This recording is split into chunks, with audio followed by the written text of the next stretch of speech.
A passage of Scripture that is all too commonly subject to temporal displacement, is Matthew 24 verse 36.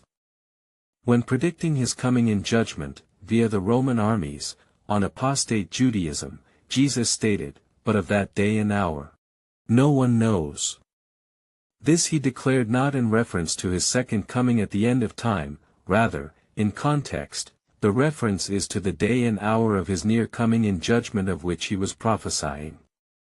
No one knew exactly when the temple would be utterly destroyed and the Jewish age of sacrifice finished. But they were given warning signs.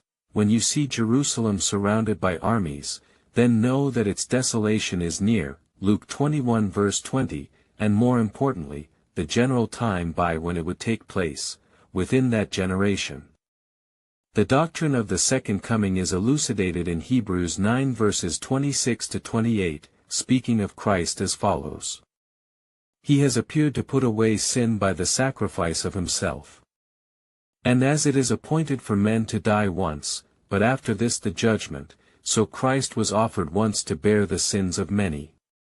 To those who eagerly wait for him he will appear a second time, apart from sin, for salvation. While it is true that the day and hour of the second bodily coming of Christ remains unknown to mankind, the temporal markers in the text of the Olivet Discourse of Matthew 24, and parallels, contradict direct application of the saying to that great, final, end-of-time event which Christians ought to hopefully expect in accordance with God's timetable, when all his enemies have been put under his feet, which may not happen within the lifetimes of anyone hearing this now.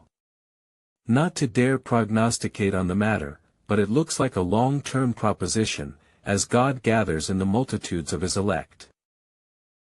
Let us hasten the day by advancing the gospel, that it may flourish in ours and future generations towards the final consummation of all things. And let us not be distracted by fallacious eschatological notions involving the temporal displacement of Bible prophecy.